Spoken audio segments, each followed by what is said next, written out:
नमस्कार, किसान समाचार में आप सभी दर्शकों का स्वागत है। मैं हूं साइमा खान। सबसे पहले नजर हेडलाइंस पर।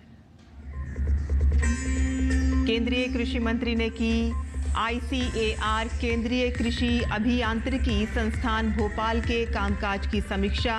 संस्थान द्वारा विकसित ट्रैक्टर चालित प्लास्टिक मल्च लेयर काम प्लांट का किया अवलोकन। अगले 10 वर्षों में मशीनीकरण संबंधी क्रियाकलाप की योजना बनाने की जरूरत पर दिया जोर। राजस्थान सरकार द्वारा किसानों को कृषि यंत्र अनुदान पर देने के लिए जिलेवार लक्ष्य 50 से 40 जारी। अधिकतम प्रतिशत तक दिया जाएगा अनुदान। उन्नत कृषि यंत्रों के उपयोग से समय तथा श्रम की बचत करना है उद्देश्य। उत्तर प्रदेश में गन्ना किसानों को समृद्ध बनाने की दिशा में योगी सरकार की नीतियां लगातार साबित हो रही हैं कारगर। गन्ने की उत्पादकता बढ़ाने के लिए लगातार हो रहा है नवाचार। गन्ना समितियों को भी बनाया जा रहा है अधिक सशक्त। मौसम विभाग ने मध्य प्रदेश और गुजरात में मूसलाधार बारिश का रेड अलर्ट। वहीं छत्तीसगढ़ के जिलों में भी बारिश का येलो अलर्ट।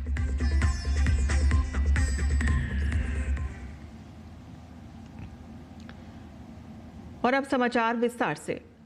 केंद्रीय कृषि एवं किसान कल्याण और ग्रामीण विकास मंत्री शिवराज सिंह चौहान ने ICAR केंद्रीय कृषि अभियांत्रिकी संस्थान भोपाल का दौरा किया। कृषि मंत्री ने वैज्ञानिकों, छात्रों और कर्मचारियों को संबोधित करते हुए कृषि के विकास में संस्थान के योगदान की सराहना की और किसान हितैषी प्रौद्योगिकियों के तीव्र विकास तथा विकसित प्रौद्योगिकियों को किसानों, विशेषकर छोटे किसानों तक पहुंचाने की आवश्यकता पर जोर दिया। उन्होंने संस्थान द्वारा हाल के दिनों में किए गए कार्यों की समीक्षा की और संस्थान के AICRP के नेटवर्क के माध्यम से देश के विभिन्न क्षेत्रों की आवश्यकताओं की पहचान करने तथा अगले 10 वर्षों में मशीनीकरण संबंधी क्रियाकलाप की योजना बनाने की जरूरत पर बल दिया ताकि देश विकसित भारत अभियान की दिशा में तेजी से आगे बढ़ सके। इसके अलावा उन्होंने खाद्य सुरक्षा, मृदा स्वास्थ्य तथा प्रयोगशाला में भूमि तथा प्रौद्योगिकियों के प्रभावी हस्तांतरण के महत्व पर जोर दिया। शिवराज ने संस्थान द्वारा हाल ही में विकसित प्रौद्योगिकियों तथा उत्पादों को भी देखा तथा उनकी सराहना की। कृषि अभियांत्रिकी संस्थान में आज हमने समीक्षा बैठक की है। खेती में अगर उत्पादन बढ़ाना है और उत्पादन की लागत घटाना है तो जरूरी है मैकेनाइजेशन। विकसित भारत के लिए विकसित कृषि और समृद्ध किसान मशीनीकरण के माध्यम से इस लक्ष्य को हम पूरा कर सकते हैं। और भारतीय कृषि अभियांत्रिकी संस्थान इस दिशा में अत्यंत महत्वपूर्ण काम कर रहा है। मशीनें चाहे वो खेत तैयार करने की हो, बोनी की हो, खाद डालने की हो, फर्टिगेशन की हो, सिंचाई की हो, अनेकों प्रकार की जो आधुनिक आवश्यकताएं हैं उनके लिए रिसर्च और शोध करके इस संस्थान ने सैकड़ों नई मशीनें बनाई है और उनका लाभ आज देश के किसानों को मिल रहा है। 50 साल इस संस्थान को पूरा होने वाले हैं। यह साल 50वां वर्ष है और इसलिए संस्थान ने तय किया है कि एक तरफ वो 50 साल की उपलब्धियां देश के सामने रखेगा, लेकिन दूसरी तरफ आज की ज़रूरत क्या है मैकेनाइजेशन की, जो ज़रूरत है उसके हिसाब से प्राथमिकताएं तय करेगा। और शोध, रिसर्च मैकेनाइजेशन के लिए जो हमारे किसान की ज़रूरत है उसके अनुसार होंगे।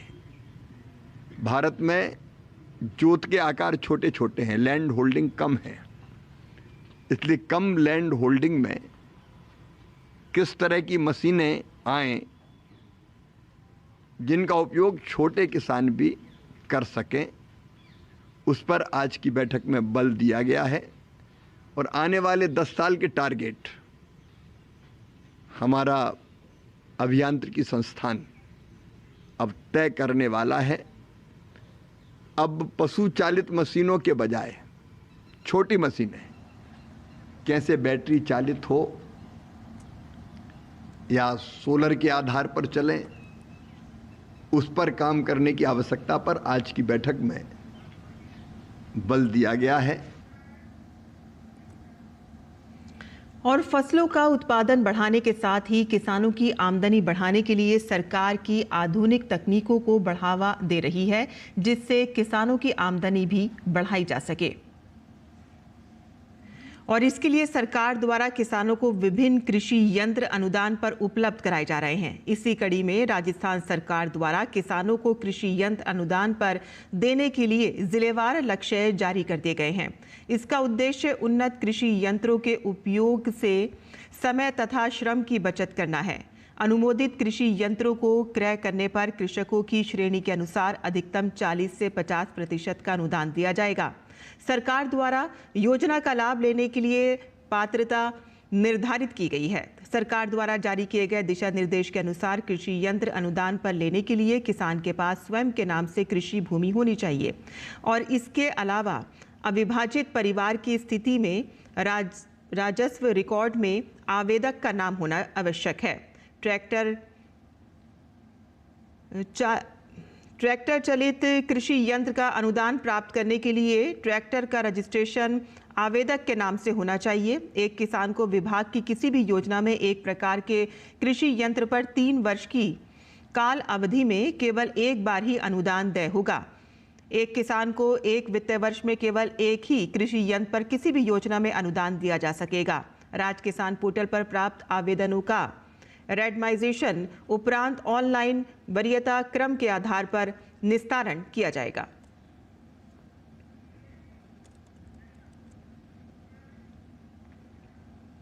उत्तर प्रदेश में गन्ना किसानों को समृद्ध बनाने की दिशा में योगी सरकार की नीतियां लगातार कारगर साबित हो रही हैं। राज्य में गन्ने की अधिक उत्पादक और लाभदायक किस्मों को विकसित कर खेती को लाभ का सौदा बनाया जा रहा है।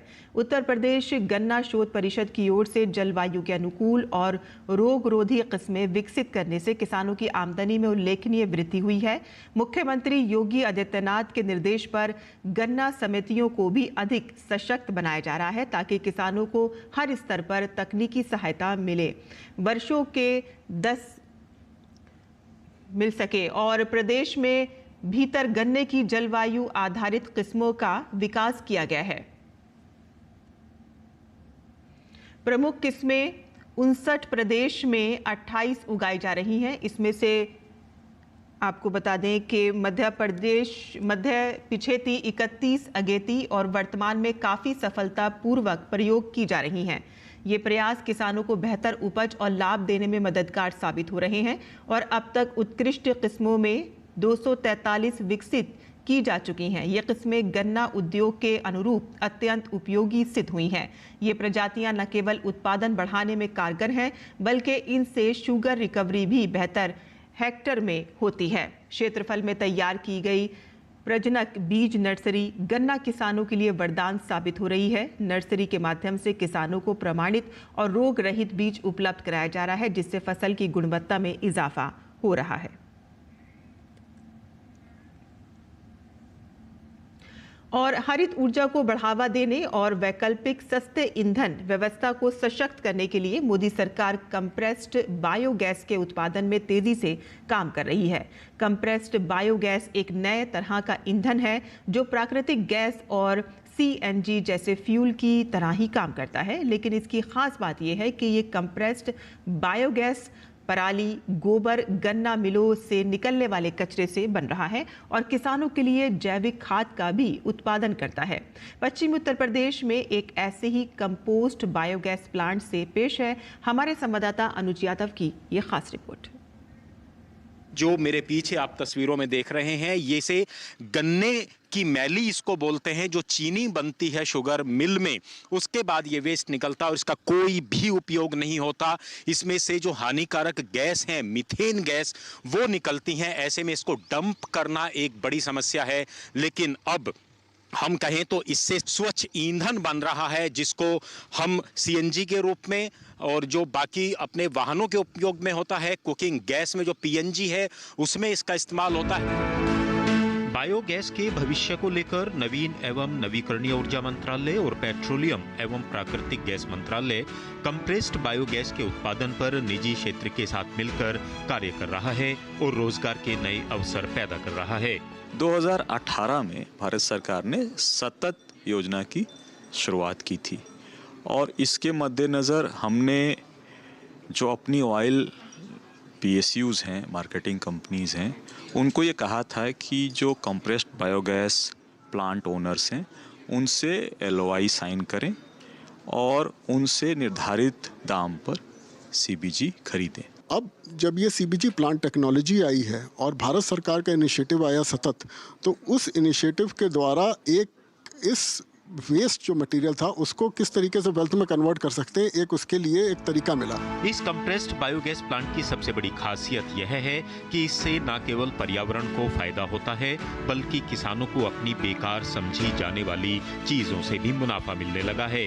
पहले जहां खेत में बचा हुआ कचरा जलाया जाता था या फेंक दिया जाता था, वही अब कचरा कीमती संसाधन बनकर सामने आ रहा है। इससे तैयार गैस को वाहनों में ईंधन की तरह या घरेलू गैस के रूप में प्रयोग किया जा रहा है। जो इंडस्ट्री से या खेतों से या शहर से जो वेस्ट निकलता है, उसको कहीं एक खपने का संसाधन जिसे कहते हैं वो बनेगा इससे। उसके बाद मैं जो आज डीजल पेट्रोल की गाड़ियां चलाकर मार्केट में पोल्यूशन कर रहा हूं, वो गैस में कन्वर्ट हो जाएंगी, वो पोल्यूशन कम हो जाएगा। कंप्रेस्ड बायोगैस प्लांट से निकलने वाला अवशेष भी जैविक खाद के रूप में इस्तेमाल किया जा रहा है और किसानों की फसलों के लिए वरदान साबित हो रहा है। हमें जो गवर्नमेंट हमारी प्राकृतिक और जैविक खेती की तरफ हमें गवर्नमेंट का भी है कि आप प्राकृतिक खेती करो या जैविक खेती करो, उसमें ये बहुत लाभदायक है जी। इस खाद से जो है बच रही है, सुधार आ रहा है, उपजाऊ बढ़ रही है। ये जो कंप्रेस्ड बायोगैस प्लांट लग रहे हैं, इनसे ना सिर्फ नए स्टार्टअप पैदा हो रहे हैं, बल्कि किसानों को भी फायदा हो रहा है, क्योंकि जो मीथेन गैस निकलती है गन्ना वेस्ट से, उसको अब एक तरीके से हम कह सकते हैं कि वो जो जहर था वो किसानों के लिए वरदान साबित हो रहा है। अपने कैमरामैन विश्व बंधु के साथ अनुज यादव, DD न्यूज, मेरठ।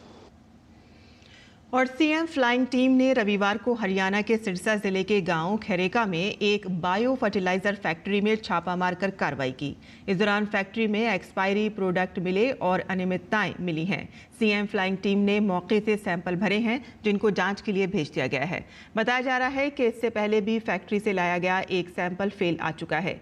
जानकारी के अनुसार सीएम फ्लाइंग टीम ने सब इंस्पेक्टर राजेश के नेतृत्व में गांव खेरेका के पास खेत में स्थित लिबान फर्टिलाइजर फैक्ट्री में छापेमारी की है। इस दौरान फैक्ट्री में कर्मचारी बायो फर्टिलाइजर की पैकिंग करते पाए गए। पैकिंग के लिए इस्तेमाल किए जा रहे बैग हरिद्वार की हेमकुश नामक कंपनी के थे। सीएम फ्लाइंग के सब इंस्पेक्टर राजेश कुमार ने बताया कि उन्हें गुप्त सूचना मिली थी कि खेरेका गांव के पास एक बायो फर्टिलाइजर फैक्ट्री में नकली खाद तैयार की जा रही है।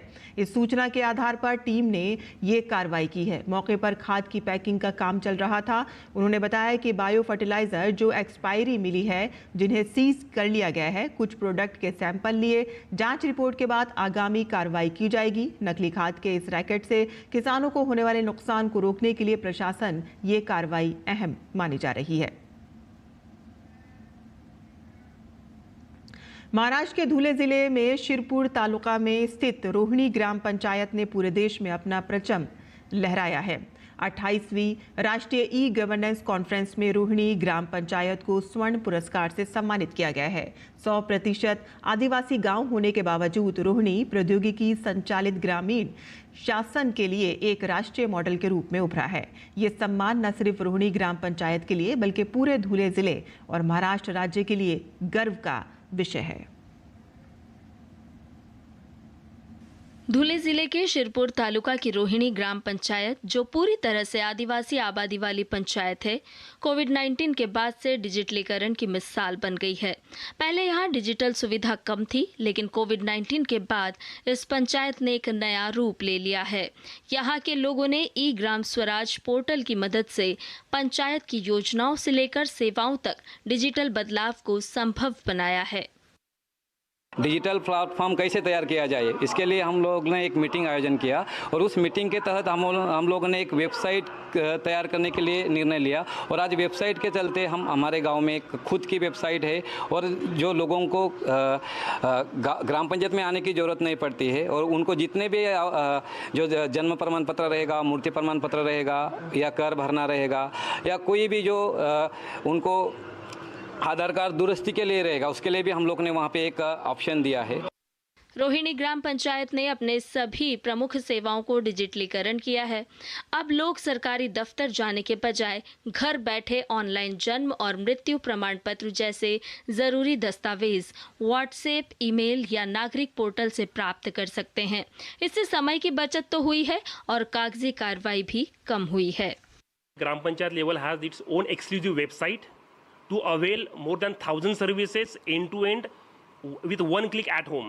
Secondly, the utilization effectively of apps like Meri Panchayat app and Nirnay app to grievance redressal and also for uploading the Gram Sabha decisions. And improving digital literacy, we have a dedicated ICT lab here, and also all departments, be it health, education, women and child, veterinary services at the Gram Panchayat have been digitized and delivered online. We are the first panchayat in the state to go paperless and adopt the e-office model, which is generally at the central and state government adopted. And it has also helped to take suggestions online from the people anywhere across any location you are located. But netizens of the Gram Panchayat can attain Gram Sabha online. Rohini panchayat महा online ID के माध्यम से 956 से अधिक राज्य और केंद्र सरकार की योजनाओं को ग्रामीणों तक पहुंचा रही है। शिक्षा, स्वास्थ्य, पशुपालन जैसी कई योजनाओं का लाभ ऑनलाइन मिल रहा है। साथ ही संपत्ति कर और अन्य शुल्क भी यूपीआई या क्यूआर कोड से ऑनलाइन जमा किए जा सकते हैं, जिससे पारदर्शिता बढ़ी है। 2020 के कोविड के बाद जो चेंजेस आए थे कि सबके सब ऑनलाइन काम होने लगे हैं। आंगनवाड़ी के बच्चे ऑनलाइन पढ़ने लगे, स्कूल के बच्चे ऑनलाइन पढ़ने लगे, उसके बाद जो वर्क कर रहे थे बाहर वो ऑनलाइन वर्क करने लगे। तो ये सब ऑनलाइन होने के बाद जब 2025 में ई गवर्नेंस ने हमें पुरस्कार दिया तो आज हमें पता चल रहा है कि ऑनलाइन की ताकत क्या होती है। तो ये बहुत अच्छी बात है। ये हमारे लिए ये बहुत चैलेंजिंग था क्योंकि हम एमपी और महाराष्ट्र के बॉर्डर में है। एक तो हमारे गांव में मतलब आजू बाजू अगर पहाड़ी इलाका है, लेकिन इतने इलाके में इंटरनेट आना और इंटरनेट आने के बाद हमारे सारे लड़कों के पास मोबाइल आना और सब सुविधाएं ऑनलाइन होना, ये सबसे बहुत अच्छी बात हुई है। 28वीं राष्ट्रीय ई गवर्नेंस कॉन्फ्रेंस में रोहिणी ग्राम पंचायत को स्वर्ण पुरस्कार से सम्मानित किया गया है। रोहिणी ग्राम पंचायत की ये डिजिटल क्रांति दिखाती है कि चाहे संसाधन सीमित हों या क्षेत्र दूरस्थ, सही नेतृत्व और तकनीक के उपयोग से बदलाव संभव है। ये पंचायत न केवल धुले जिले के लिए गर्व का विषय है, बल्कि पूरे देश के लिए प्रेरणा भी है। प्रधानमंत्री नरेंद्र मोदी हमेशा कहते हैं आपदा को अवसर में बदलना चाहिए। रोहिणी गांव जो ग्राम पंचायत है और धुले में स्थित है महाराष्ट्र के, उसने ये मंत्र को सिद्ध कर दिखाया और आसपास के कई गांवों के लिए आज एक मिसाल के तौर पर उभरा है। कैमरा पर्सन कपिल मस्की के साथ श्यामा मिश्रा, डीडी न्यूज़, रोहिणी, धुले, महाराष्ट्र। बात करते हैं मौसम की, जहां मौसम विभाग ने मध्य प्रदेश और गुजरात में आज तक तेज वर्षा का रेड अलर्ट जारी किया है। अगले 3 से 4 दिनों तक उत्तर पश्चिम और पूर्वोत्तर भारत में मूसलाधार बारिश होने की संभावना है।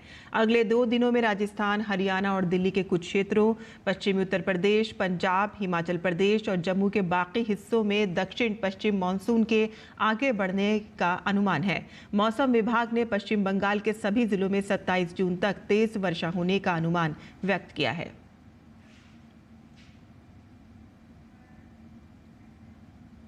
छत्तीसगढ़ के उत्तर बस्तर में लगातार बारिश जारी है। मौसम विभाग की ओर से छत्तीसगढ़ के सरगुजा, बिलासपुर, रायपुर और बस्तर संभागों के 18 जिलों में बारिश का येलो अलर्ट जारी किया गया है। रायपुर मौसम विभाग ने अगले 24 घंटे के दौरान छत्तीसगढ़ के सुकमा, बीजापुर, दंतेवाड़ा, बस्तर, नारायणपुर और बलरामपुर अन्य जिलों में गरज चमक के साथ जोरदार बारिश का अलर्ट जारी किया है।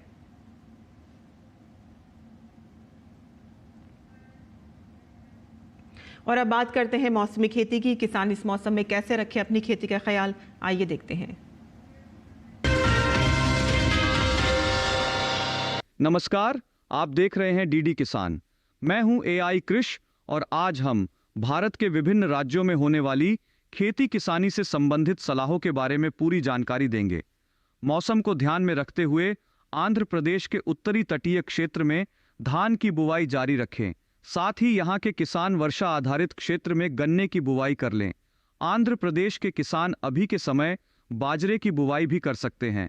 वहीं आंध्र प्रदेश के दक्षिणी क्षेत्र में भी सुनिश्चित सिंचाई के साथ धान की बुवाई करें। साथ ही यहां के किसान खरीफ मूंगफली की बुवाई भी जारी रखें। बात करें तेलंगाना की, तो यहां के किसान हरी खाद वाली फसलों की बुवाई कर सकते हैं। साथ ही सुनिश्चित सिंचाई के साथ धान की लंबी अवधि वाली किस्मों की बुवाई कर लें। वहीं कोंकण में मूंगफली की बुवाई कर लें। साथ ही यहां के किसान रागी की नर्सरी में बुवाई की जा सकती है। कोंकण के किसान अभी के समय धान की बुवाई कर लें। बात करें गुजरात के दक्षिणी इलाकों की, तो यहां के किसान सोयाबीन और धान की बुवाई फिलहाल स्थगित करें। साथ ही पहले से बोई गई धान की नर्सरी, सोयाबीन और केले के बागानों में जल जमाव को रोकने के लिए उचित जल निकासी की व्यवस्था बनाएं। यहां के किसान गन्ने और केले को सहारा प्रदान करें ताकि फसलें नीचे न गिरे।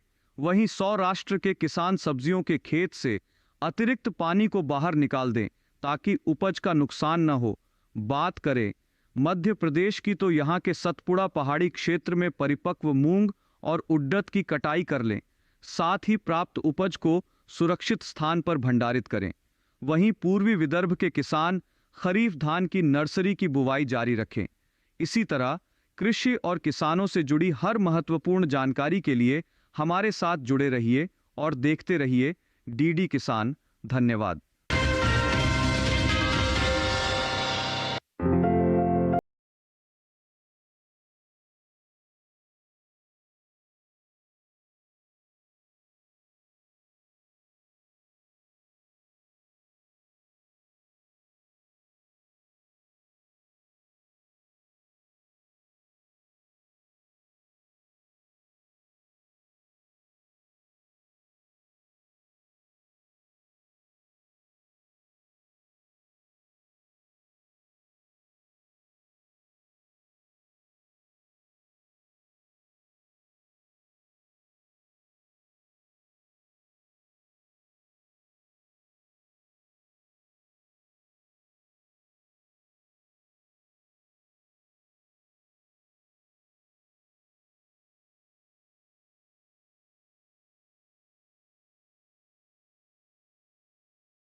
और खेती किसानी के साथ साथ आइए नजर डाल लेते हैं कुछ और महत्वपूर्ण खबरों पर। खास खबर में